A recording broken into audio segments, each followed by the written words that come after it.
Halo, apa kabar pemirsa? Bertemu lagi bersama saya Uki Abdul dalam Warta Parlementaria. Kami sudah menyiapkan beragam informasi seputar kinerja dan kegiatan anggota DPR RI. Inilah Warta Parlementaria selengkapnya.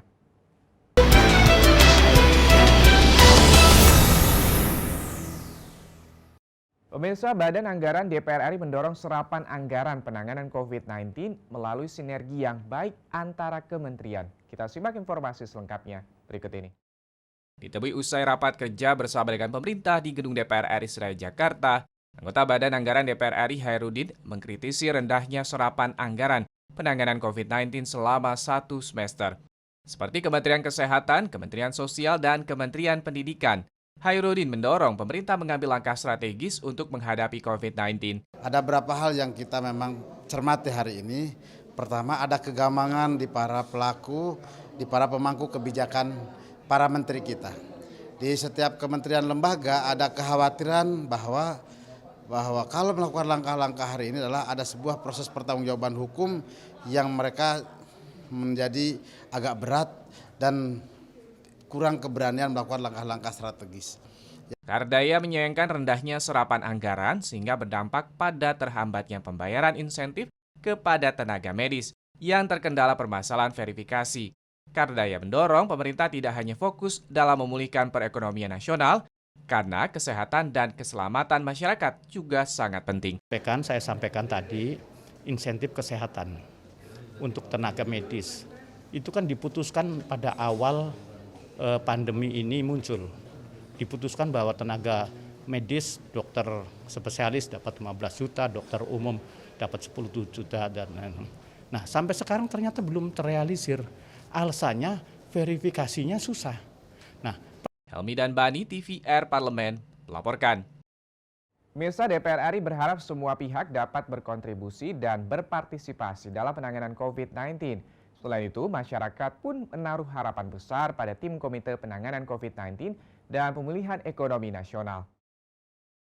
Anggota Komisi 6 DPR RI Herman Hairon mengatakan, pembentukan Komite Penanganan COVID-19 diharapkan bisa membuat proporsi program kerja menjadi merata. Tidak boleh mendahulukan pemulihan ekonomi dan meninggalkan penanganan kesehatan.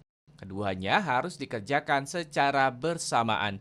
Pembentukan tim apapun ya diharapkan ini bisa memberikan kepercayaan publik sehingga dari sisi pengendalian terhadap COVID-19-nya bisa terkendali. Pada sisi lain di ekonominya juga bisa tertangani dengan baik. Bisa menahan terhadap risiko terjadinya krisis ekonomi yang lebih dalam. Herman mengapresiasi langkah Presiden merubah struktur birokrasi penanganan COVID-19 di Indonesia. Ia berpendapat pembentukan tim ini harus membuktikan adanya progresivitas dalam pemutusan mata rantai virus dan juga pemulihan ekonomi nasional. Kita betul-betul proyeksikan bahwa masyarakat ini menjadi prioritas utama, rakyat ini menjadi prioritas utama. Nomor satu itu adalah bagaimana rakyat dijamin supaya tidak khawatir, supaya tidak takut dan mampu untuk sama-sama mengendalikan COVID-19. Pada sisi lain, jamin dari sisi ekonominya. Jangan juga berpikiran lompat-lompat terlalu jauh. Yang penting pangannya tersedia dulu, kemudian jaring pengaman sosialnya jelas. Andri, TVR Parlemen, melaporkan. Kita ke informasi selanjutnya, DPR RI akan mengedukasi masyarakat dalam pengelolaan limbah rumah tangga yang semakin meningkat selama pandemi COVID-19. DPR juga mendorong sinergi seluruh stakeholders untuk mengurangi dampak limbah terhadap lingkungan.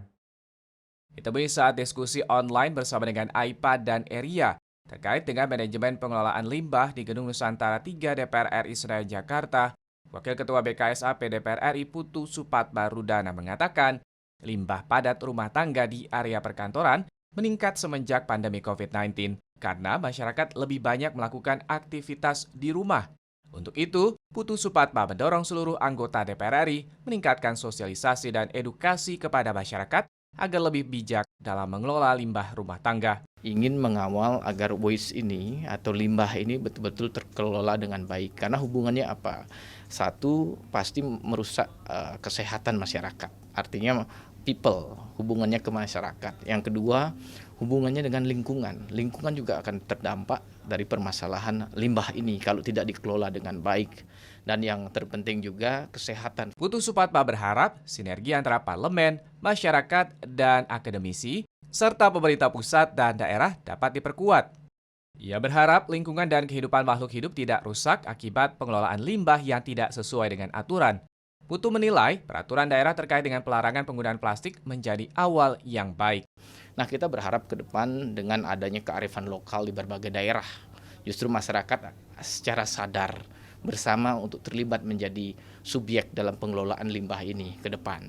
Amita dan Tegar, TVR Parlemen, melaporkan. Pemirsa, jangan kemana-mana karena kami masih memiliki banyak informasi lain dalam Warta Parlementaria. Di antaranya datang dari Komisi 10 yang mendukung gerakan Bisa untuk pulihkan pariwisata setelah jeda berikut ini.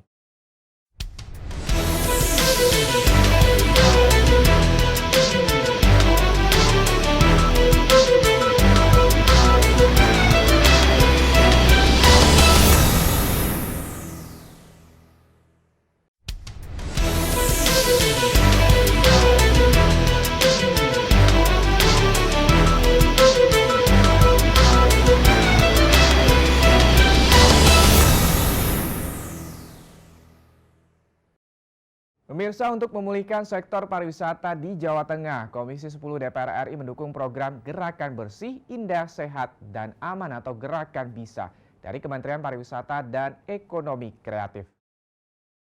Ditemui saat peluncuran Gerakan Bisa di Pulau Kodok, Kabupaten Tegal, Jawa Tengah, Wakil Ketua Komisi 10 DPR RI Abdul Fikri Fakih menghimbau seluruh masyarakat kota dan Kabupaten Tegal untuk melaksanakan Gerakan Bisa untuk memulihkan sektor pariwisata di wilayah Jawa Tengah.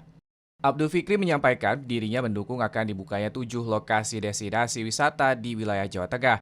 Namun ia meminta pemerintah daerah dan pengelola wisata harus tetap mengutamakan protokol kesehatan. Ikut mendorong supaya dibuka tetapi dengan kehati-hatian dengan protokol kesehatan, dan kita meluncurkan ada 7 titik di Jawa Tengah. Jadi namanya programnya Bisa, Bersih, Indah, Sehat, dan Aman. Tentu berarti ini sesuai dengan era sekarang. Sementara itu, Deputi Kebijakan Strategis Kementerian Pariwisata dan Ekonomi Kreatif Kurleni Ukar berharap gerakan Bisa dapat memicu masyarakat dapat mengadaptasi kebiasaan baru untuk hidup sehat dan bersih.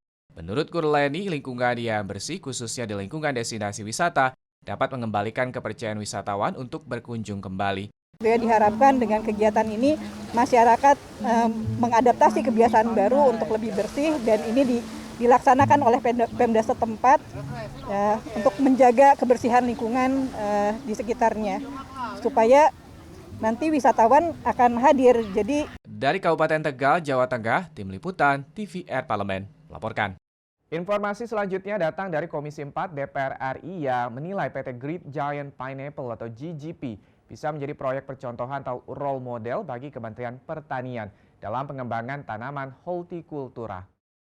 Ketua Komisi 4 DPR RI Sudin mengatakan, GGP telah berhasil menjadi produsen makanan dan minuman berbahan dasar nanas yang diekspor dan berhasil menembus pasar dunia. Kementan perlu mengirimkan petani-petani ke perusahaan GGP di Lampung untuk mempelajari teknik pengembangan tanaman hortikultura, mengingat saat ini Indonesia masih mengimpor sejumlah produk hortikultura. Teman-teman dari hortikultura dari Kementerian Pertanian mencontoh aja di sini, mencontoh, bertanya, kalau perlu petaninya bawa ke sini untuk meminta pengetahuan dan pendidikan. Karena kita hanya ngomong, mereka pelaku. Jadi antara pelaku dengan yang ngomong kalau jadi satu kan akan jadi lebih baik hasilnya. Anggota Komisi 4 DPR RI Yohanes Lema mengapresiasi langkah PT Great Giant Pineapple yang menjadikan masyarakat petani sebagai mitra, sehingga terbentuk multiplier efek di mana perusahaan mendapat profit, begitu juga petani dan masyarakat sekitar mendapatkan benefit dari perusahaan dari kegiatan produksi perusahaan. Kerap kali melupakan benefit buat masyarakat. Nah, di sini kita lihat terjalin sebuah kemitraan yang sangat positif, yang kondusif, ya, kerjasama yang sinergis, sehingga kemudian para petani, para peternak itu juga diuntungkan dari keberadaan perusahaan seperti ini. Dari Provinsi Lampung, Rifki Makdudi, TVR Parlemen melaporkan. Kita ke informasi selanjutnya, Komisi 6 DPR RI mendorong PT Krakatau Steel menggunakan dana talangan senilai 3 triliun rupiah untuk menjaga kelangsungan industri baja di dalam negeri. Dana tersebut bisa diberikan dengan skema Mandatory Convertible Bond atau MCB. Wakil Ketua Komisi 6 DPR RI Hekal mengatakan, dengan menggunakan dana talangan tersebut, PT Krakatau Steel bisa menjaga stabilitas perusahaan dalam memproduksi baja, sehingga bisa memenuhi kebutuhan industri di dalam negeri. Krakatau Steel juga diminta bisa mempertahankan profit di kuartal pertama tahun ini setelah bertahun-tahun mengalami kerugian. Nah, kalau pembeli-pembelinya KS mati, apalagi KS-nya. Jadi ini saling gotong royong lah untuk menyelamatkan industri ini. Nah, kenapa ini menjadi dalam bentuk MCB? Karena memang kita harus akui Krakatau Steel adalah perusahaan TBK, sehingga dia mempunyai juga pemegang-pemegang saham publik. Nah, tentu pemegang saham publik dalam kondisi ekonomi yang tidak baik mungkin juga banyak yang mengalami kesulitan. Senada dengan itu, anggota Komisi 6 DPR RI Ananta Wahana mengatakan dana talangan yang diberikan Krakatau Steel harus dipakai untuk normalisasi dan memberikan angin segar pada pelaku industri baja di Indonesia. Melahirkan produk yang unggulan seperti yang saya sampaikan itu, sehingga baja di Indonesia ini nanti akan menggunakan tulang punggungnya itu Krakatau. Dari Banten, Mahir Pratama, TVR Parlemen, melaporkan. Pemirsa, anggota Komisi 11 DPR RI menilai dana dari luar negeri belum diperlukan untuk menutup defisit APBN yang telah mencapai 1.039 triliun rupiah. Kementerian Keuangan dan Bank Indonesia pun diharapkan dapat menerbitkan surat hutang dengan tingkat bunga yang layak, namun dapat menarik pembiayaan dari masyarakat.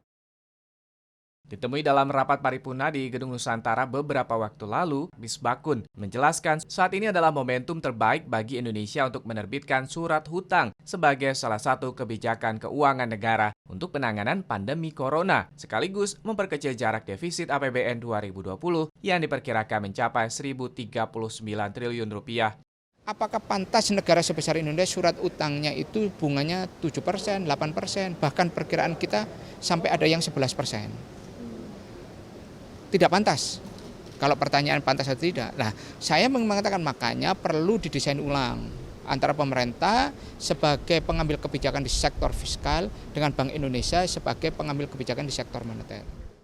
Misbakun mendorong pemerintah untuk dapat membuat mekanisme penerbitan surat hutang baru, mengingat Bank Indonesia pun telah dimungkinkan untuk menyerap surat hutang Indonesia di pasar perdana yang tercantum dalam Perpu nomor 1 tahun 2020. Kami meminta untuk dalam rangka perakiraan biaya penyelamatan ekonomi, pemerintah harus menerbitkan surat utang berbunga khusus untuk tujuan khusus dengan tingkat bunga yang khusus yang dibicarakan secara khusus antara Menteri Keuangan dengan Gubernur BI. Alda Gustari dan Ade Ardiansyah, TVR Parlemen, melaporkan. Pemirsa, kami masih memiliki banyak informasi lain dalam Warta Parlementaria. Tetaplah bersama kami.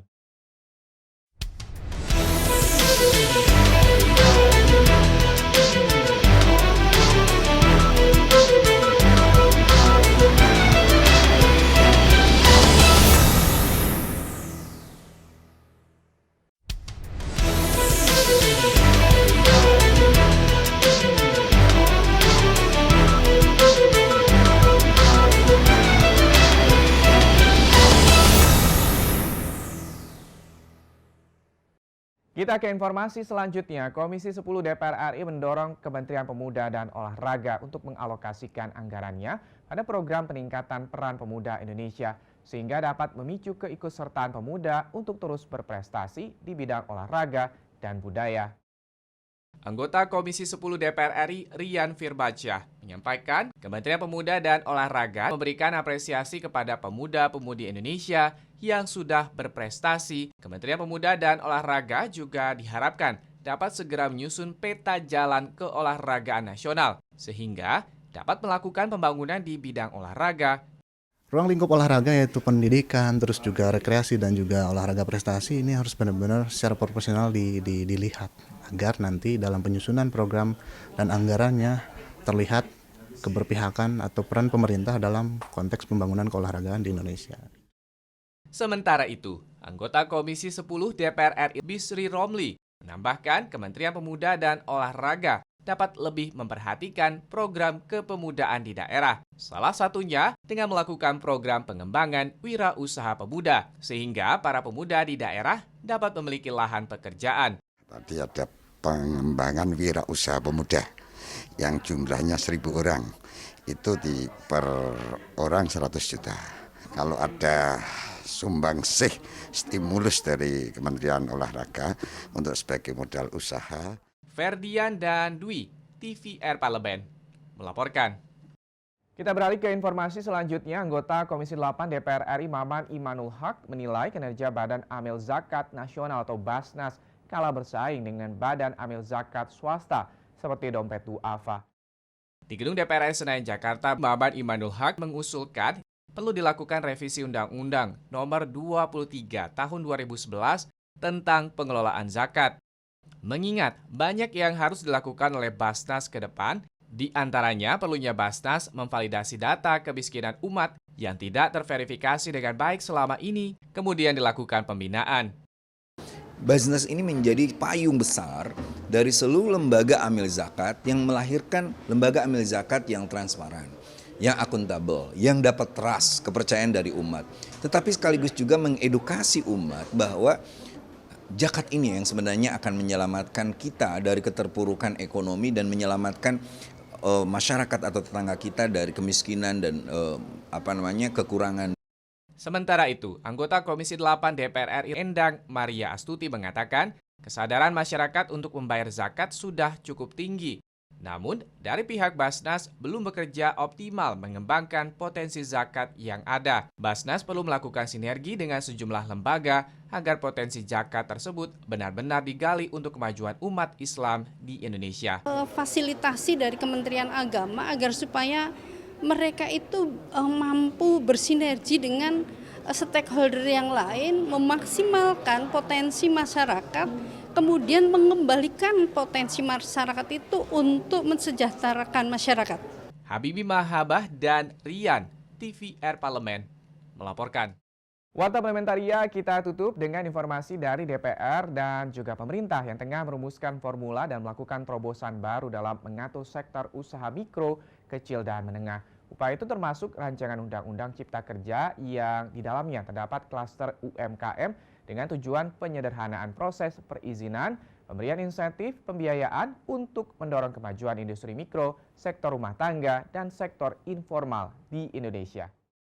Anggota Badan Legislasi Firman Subagio mengatakan, DPR dan pemerintah tengah membuat formula penyederhanaan perizinan, berusaha seperti hak kekayaan intelektual, sertifikat halal, izin edar, serta jaminan sosial bagi UMKM. Usaha kecil menengah informal itu akan bisa mendapat akses permodalan di bank, lembaga keuangan, non-bank itu dengan mudah, tidak hanya dari program-program pemerintah, dari lembaga-lembaga keuangan baik bank maupun non-bank. Itu kita sederhanakan. Menurut anggota Balik DPR RI Hendrawan Supratikno, rancangan Undang-Undang Omnibus Law Cipta Kerja untuk meningkatkan ekosistem investasi, kemudahan berusaha, dan perlindungan kesejahteraan pekerja.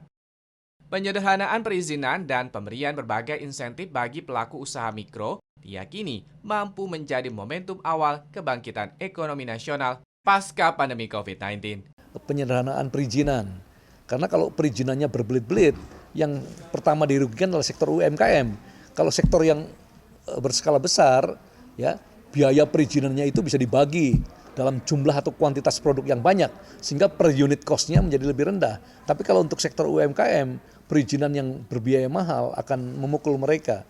Itu sebabnya dalam undang-undang ini perizinan. Fajar Ilhami dan Teguh, TVR Parlemen, melaporkan. Pemirsa, demikianlah beragam informasi seputar aktivitas DPR RI yang sudah kami susun dalam Warta Parlementaria. Saya Uki Abdul beserta seluruh kerabat kerja yang bertugas undur diri. Terima kasih atas perhatian Anda. Wassalam.